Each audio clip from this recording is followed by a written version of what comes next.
Hey everyone. Recently, I had the opportunity to sit down with some of our female students and talk about their experience as a woman in jiu-jitsu. And I wanted to share that conversation with you guys. So sit back, relax, and enjoy the chat.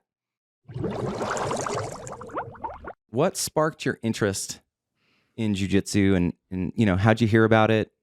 Who invited you?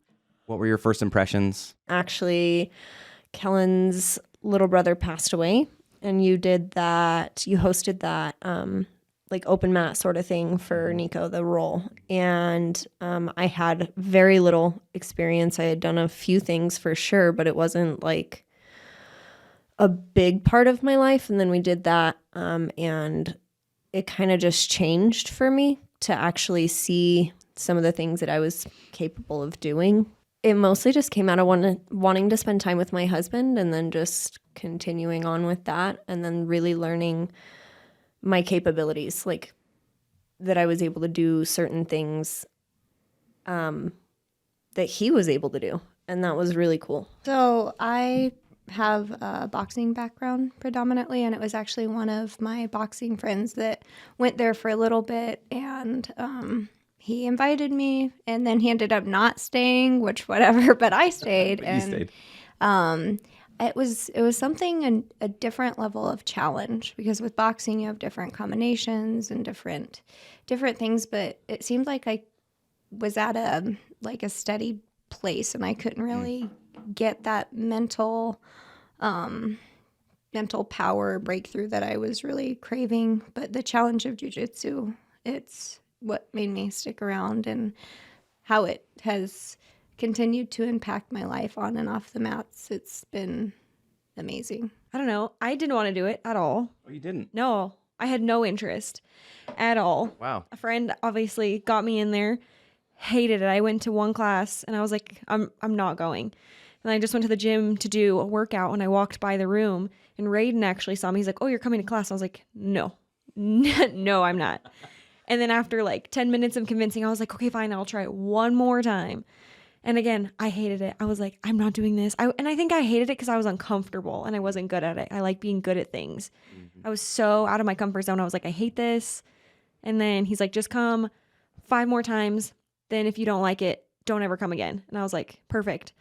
And here I am almost 2 years later. Yeah. I love it. I'm addicted now, and it's such a good challenge. And it's awesome. Wow. See, I would have never known that. I would have never known that about you. yeah. Like, you have such a good poker face. Like, Oh, no. it seemed to me like from day one that you were just having the time of your life. Yeah, not at all. Wow. Yeah. But obviously now I'm addicted and I love it and wouldn't give it up for the world. But Cool. Well, we're glad that you are. Yeah. I believe that every woman needs at least some jiu-jitsu. Yeah. And we live in a big, kind of scary, dark world. And even though more women train now than ever, perhaps there's some things at the academy that we're already doing well, or maybe some things that we could do better. And, maybe there's somebody who stumbles into this podcast and says, what are the things that we can do? What can I do? So how can we make the academy a safe and attractive place for women? And if it's something that we're already doing that kind of stands out to you, I would love to hear that as well. Like some of the things that we might be doing right, and perhaps some of the things that we might need to add to make it that way.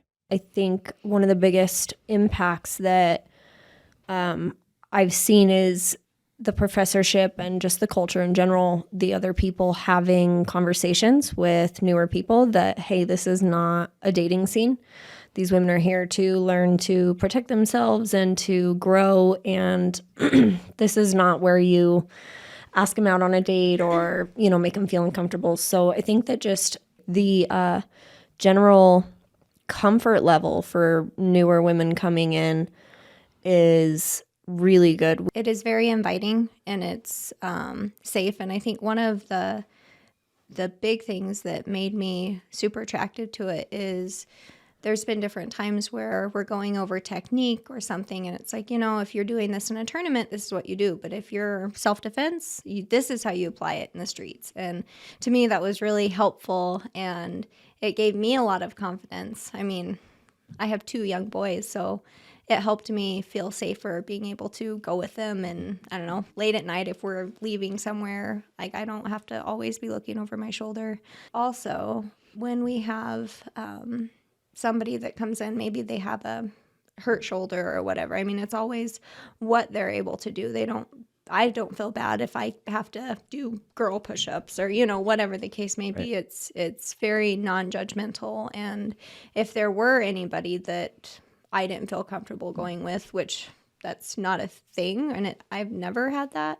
But I know it's been expressed multiple times. Like if that's ever a thing, let a coach know, let a professor know, and it will be taken care of. I feel like a lot of it, like for me personally, like coming from I had no interest in jiu-jitsu and it terrified me. I think talking and meeting other women in there and hearing these stories honestly gave me the most confidence, because at the end of the day, like nothing about that was going to make me go into that room. Like the inviting atmosphere, if I wasn't going to go, I wasn't going to go. But hearing these stories and experiences, I'm like, okay, these other women went through it. This is going to be okay. And then like I went through things. Like there was a point in time where one of the guys was aggressive with me and I hurt my back, and then, but it was so awesome because everyone in there was so on board. Like the person was talked to. I felt safe. Since that one time, I've never ever felt like that again. Or, and if I was in a position, like I would remove myself from rolling with a certain person. So I think it comes from like experiences and talking with people, but a lot of that's got to come from within to get you in that room too. So at one point you had asked, or we had discussed, there were some women in there that weren't quite ready for the co-ed, but they wanted to be in those co-ed fundamental classes. They just didn't really want to work with men. And I totally understand that. And at the time we had such a huge growth to the academy. You had asked the upper belts to not join those fundies classes, which is totally understandable at that point in time. But I had a couple of women that were like, well, I really want to go. And I wasn't necessarily qualified as a blue belt at the time. I wasn't supposed to go. And so I had asked and you were like, okay, well, no, like you don't have to ask.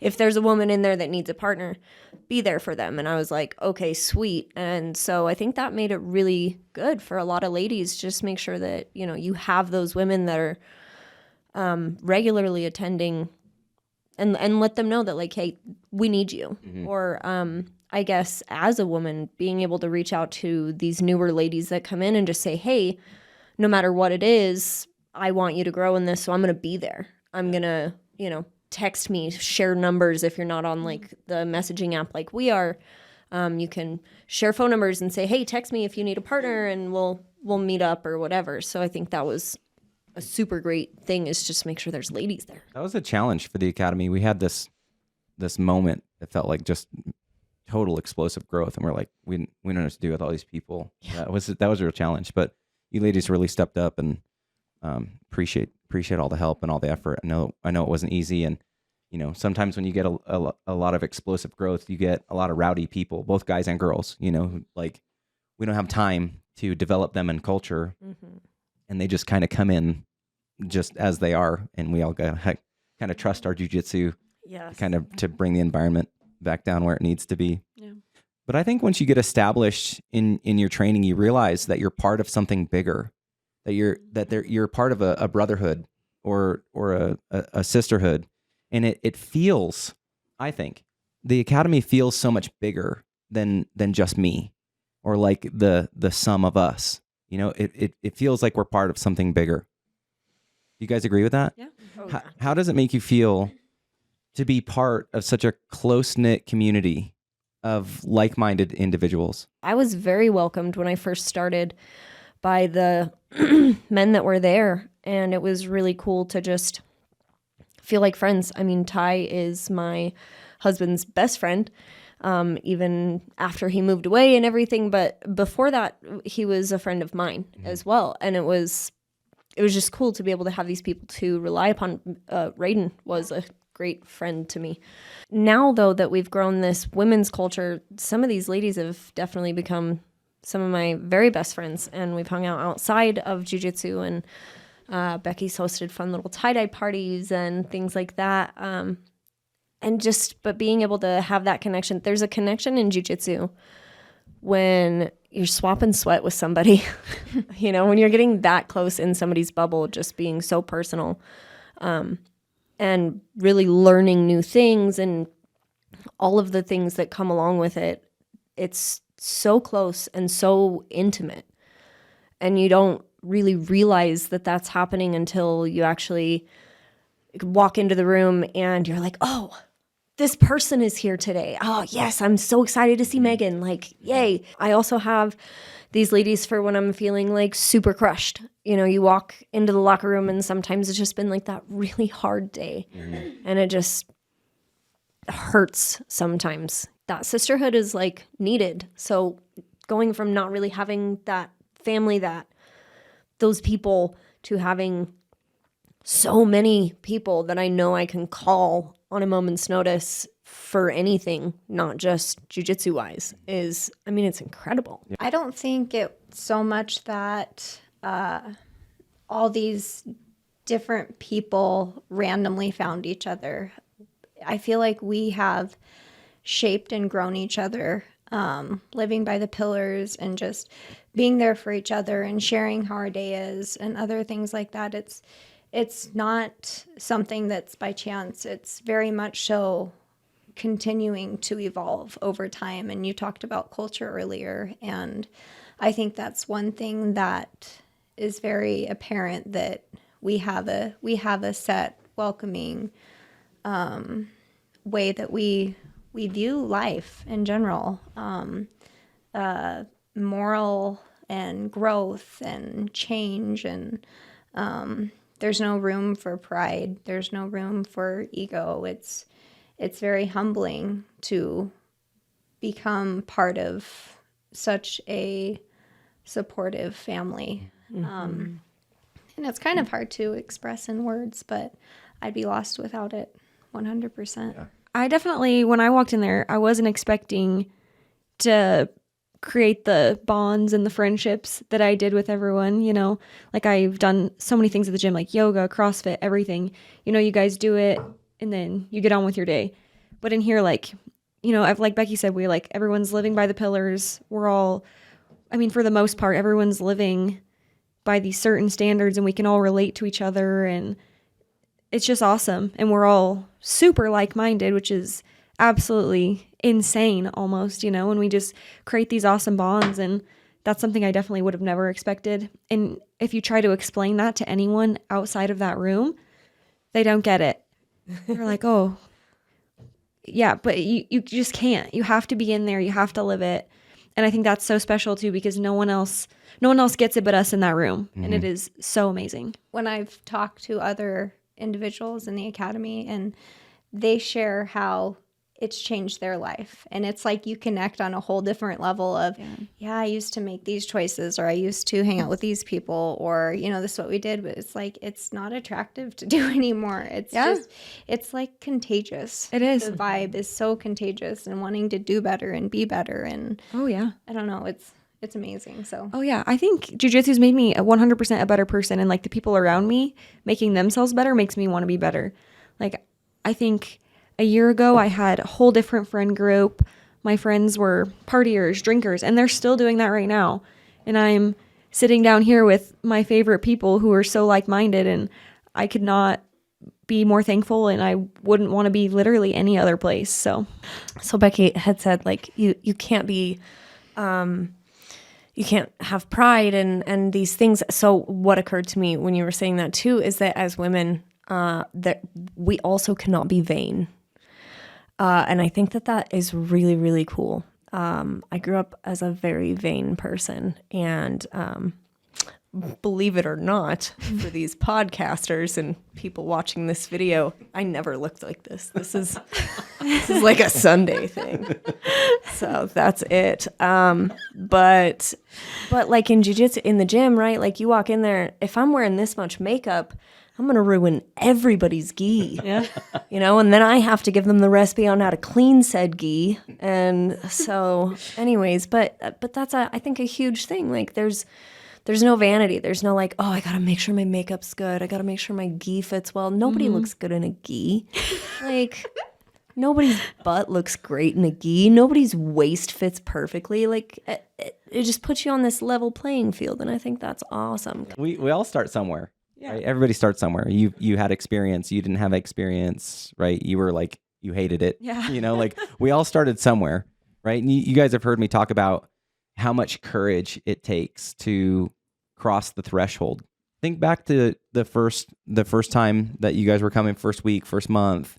Did it feel awkward walking into what was perceived, or did you perceive it as a male-dominated sport? And was it awkward walking into that environment? Just explain a little bit why or why not. When we found some actual well-taught jiu-jitsu under an actual black belt, that was really cool. It was kind of uncomfortable, but I guess for me, like I've always had that drive to be one of the boys. I was a lot different than a lot of women. I walked into that gym thinking I was a 5'3" brick potty house. And I mean, I was like, yup.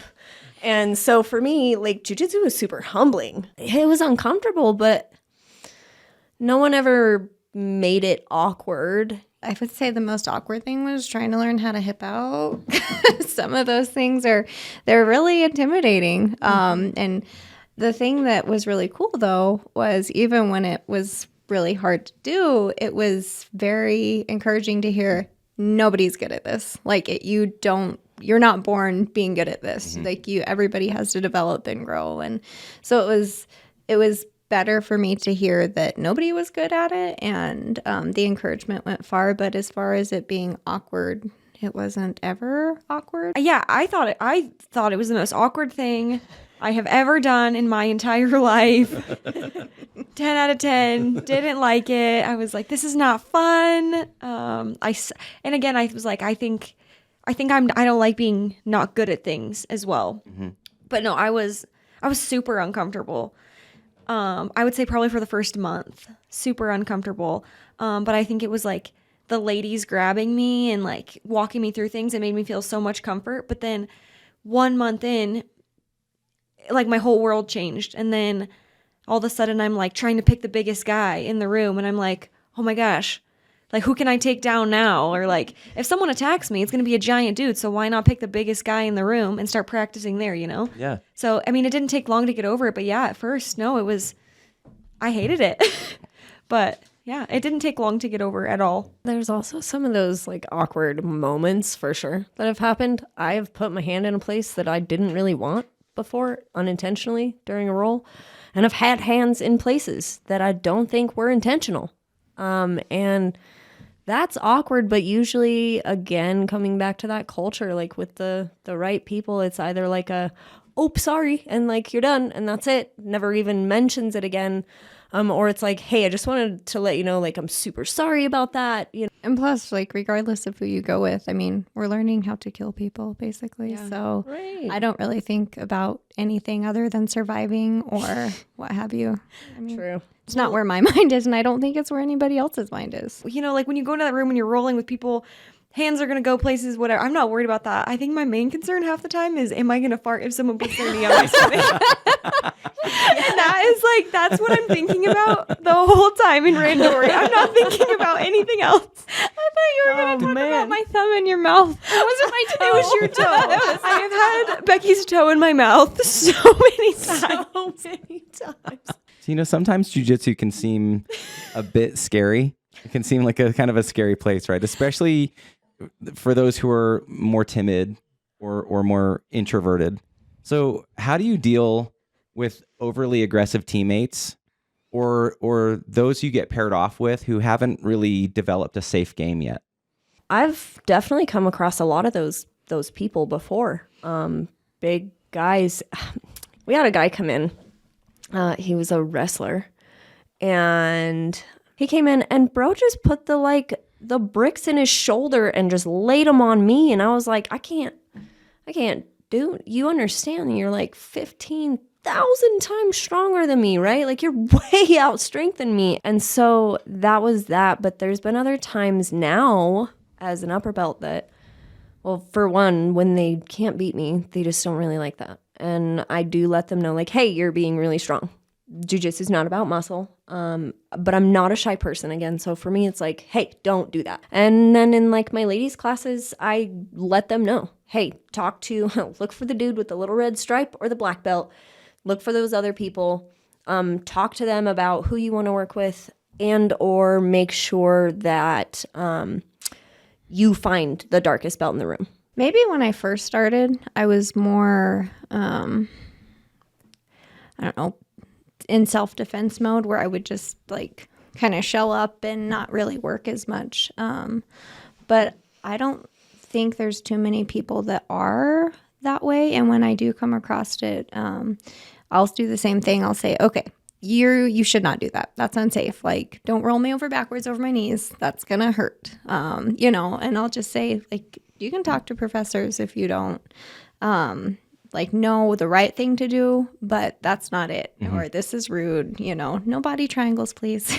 Just things like that. And there's been times where I do know that even though I work okay with them, I know like any new coming person, like female especially, I've told the coaches before, like, hey, please don't let this guy go with any of my girls. Like, it's not safe, he's not ready, or whatever the case may be. So that's happened too, because we got to look out for each other. I definitely feel like I was that shy person for a long time. I feel like I put myself in so many positions where, I did get not hurt, but things didn't feel great, or people were being a little aggressive, and I was too afraid to say anything, even though everyone was super amazing about like, hey, if someone's being so aggressive, talk to this person, don't be afraid to say something. I still was.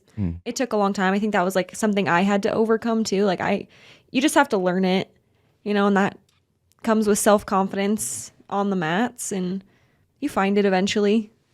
But I think everyone supports each other really well in there when it comes to those situations. So I'm not worried about a single thing like that anymore, but Yeah, good. definitely from being the shy person, from saying something, yeah, it definitely takes some growth. Again, it's about the more senior women going in and being like immediate. I don't even give them a chance. I immediately look over and I'm like, hey, you're my partner. Yeah, because that's Scoop them up. That's terrifying when you're new and everyone's got a partner. They're already making eye contact, and you're like, I'm the last picked in dodgeball. Yeah, I don't want that to happen to a woman ever. Yeah. I really want that to be a safe space. Yeah. And then exactly like Becky had said too, talking to the professorship, like, hey, this little tiny human is not going to work with him or him, because they're way too big and they're still way too young in the sport to know how to be careful with them. Not all of us roll like she does. She's a monster and it's incredible. She's so good, but like, yeah, no, I'm not like that. I think some people, especially when they're new in the sport, they don't know the difference between keeping it real and keeping it rude.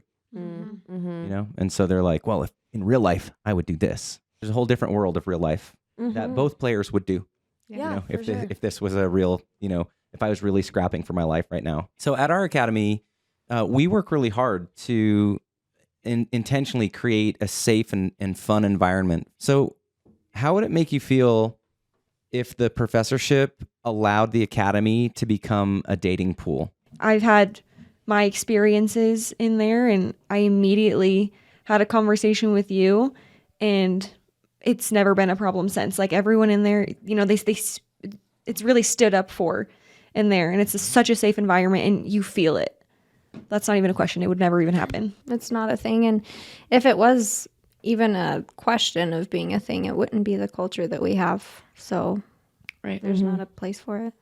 For me, it really does defeat the whole purpose. Like, we're trying to equip women so that they don't have to feel creeped out or vulnerable, or we're trying to empower people. Point being, find an academy. If you're looking, find an academy where that isn't the norm.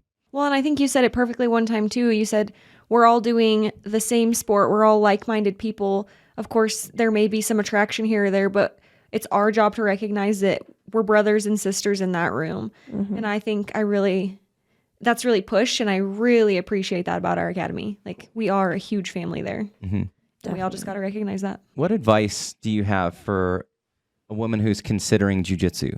I guess I just usually would kind of go to the point of like where Megan kind of sat and was just like, hey, just give us a try a few times. Like, just don't be scared. You cannot build confidence without action. And so, like, if you're like sitting there and you're like, oh man, I'm just so scared of everything, or I'm like, I don't want to do this. The best thing that you can do is, and again, you've mentioned it, the hardest thing that you can do is just walk through that threshold. Understand that you're going to fail a lot and your body is going to be learning new things. You're not going to be strong at everything. I got to tell, I guess, another good piece of advice. Don't work out like everyone else. When everybody's working out, don't think that you can do that same workout. I don't care how fit you are. I don't care if you do CrossFit every day. I don't care if you swim every day. Do not try to do jiu-jitsu workouts or roll as hard as everyone else until your body is used to it. Mm-hmm. I'm going to go back to kind of what I mentioned before about having my boys be safe. And I think if not even for me, it's important for them. Or there was a time where I was in Walmart and there was some guy going off of this poor old lady at the cashier's stand. And I'm sitting there and I'm like, I'm thinking of my jiu-jitsu and I'm like, okay, if I need to step in, then I'm going to step in. Man. Just knowing that there's people that can't advocate for themselves. And especially after the pillars, like I feel like I've always kind of thought this, but like being the change in the world, like one I don't know, thing at a time, and having that empowering feeling it's worth it. So if there's somebody that's contemplating like, oh, I don't know, I mean, it can save you, it can save other people. It's definitely worth looking at. If nothing else, and like I don't know, I don't want to wear those pajamas or whatever might be the stopping factor, at least try a resistance class, or there's other ways to learn similar things. And I like to look at the two as like jiu-jitsu is where it's a cycle. Like you can engage, you can keep going, but then resistance, it's like, this is how you safely get away. And I think both are very valuable, but I think like you were saying, once you learn resistance, it's like, oh, this is actually okay. Like, I think I want to learn more. But being willing to apply yourself, I don't know if this really goes here, but I think it's like the only thing I've ever experienced in my life where it challenges your whole body. Like it challenges you physically, it challenges you mentally. It's like chess, and there's just so many different components, and you can't only do one without the other. Like I used to be really, really hard on myself, and it's changed dramatically. Just the ability to enjoy life. And it's like, if you want that growth, then you should just try it and stick it out. I mean, just do it, and do it for yourself. Don't do it for anyone else. Don't go in there. Don't compare yourself to anyone. Don't try to be better than anyone. Don't, just do it for you. Mm-hmm. I had an experience. I bought a house, moved in, terrible experience with my neighbor, had my house broken into, awful. And that's when I really hit jiu-jitsu hard. And I can honestly say, I still get scared sometimes. I still get creeped out, but I can honestly say, I know, Becky's my neighbor. But I can honestly say, like, walking to my door now from my car, I feel so much better. I already have a plan in my head. You come at me from this angle, I'm doing this. You do this, I'm going to do this. And I feel so much safer now. Some of the most talented and dangerous players I know are women. Tell us why you think that jiu-jitsu is a viable and realistic system of self-defense. I'm 115 pounds, and I know that at least I can get away from a guy that's literally probably twice my size. I mean, at least get away. I too have had to use jiu-jitsu before for self-defense purposes, and it works. So it's worth it. Do it. But also from the boxing standpoint, like I had some confidence with just some of my punches and strikes and kicks or, what have you. But ultimately, we're a little weaker than men. And as much as I'd like to think I'm super strong and can knock someone's lights out, that's not always the case. So it was a different set of skills. And it's very much so the strongest part of our body against the weakest part of our opponents or attackers. And I mean, if you're a human, you're gonna be able to be choked, or have bones broken or that sort of thing. So I think it's just, I don't know how to say it works other than it 100% does work. It doesn't matter who you are. It will be solid and something that you can use when you need it. Yeah, one of those things you hope to never have to use, but you're so thankful you have it. Yeah, I mean, I've taken self-defense classes all through growing up, and it's not, jiu-jitsu isn't, strike their throat, do this, kick this. Like, in a real situation, I don't have any confidence in that. In jiu-jitsu, I have so much confidence. I have so much confidence, especially knowing and realizing that I am weak. I'm never going to overpower a grown man. Like just learning leverage and my own strength and my weaknesses and using that all together, that has been the best. In a self-defense point, if you're not able to overpower them, at least you're going to buy yourself time because you know what you're doing, I think that people still seem to think, even after all these years, that like jiu-jitsu is like some kind of karate. Have you guys ever heard that? Yes. We do karate, right? That's some kind of karate. You guys are headed to karate, huh? Yeah, or like some male dominated testosterone fest because but jiu-jitsu was designed for the lesser player. It was designed for women and guys like me, aren't necessarily like massive and imposing, and it was designed for us through principles like leverage and positional control. And if you could choose, what impression would you want women to have about jiu-jitsu? I don't know, just that you can do it. You'd be so surprised what your body can do and what you're capable of. Like people look in that room sometimes and it's just like, holy moly, how are you doing that? You go in there, you can surprise yourself. And I think, just having the confidence and knowing that your body can really do that. It's really cool to see someone who's new to the sport try something that looks really intimidating, but they're like, I want to do that again. Like, I mean, it's really cool to see that aha moment. And it's such a good thing. Just do it. Like, if anything, you should get a good impression of it and know that it's worth it. It's so worth it. I'd really want somebody to just have the impression that that it's a family. It's a sisterhood, a brotherhood. It's a safe place, but it's also the biggest confidence builder that you're ever going to come across. One of my favorite things that you say all the time too is that the mats are like a mirror, right? And also pointing to what Becky had said, yes, the mats are a mirror, but you get to watch yourself grow in that mirror. You get to watch yourself develop in that mirror.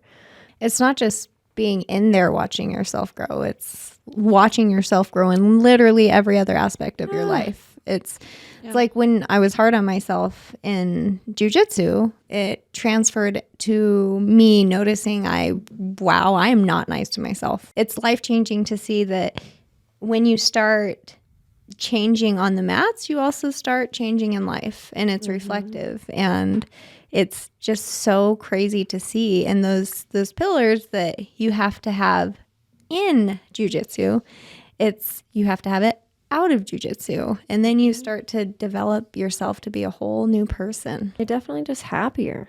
You start to live your life that way, and you're way happier. Well, thank you guys so much for coming together and making time for this. I really appreciate hearing your thoughts. And like I said, it just points back to the bigness of it. I think it's so much bigger than any single individual or any single academy. As always, thanks for watching. Happy training, and I'll see you on the mats.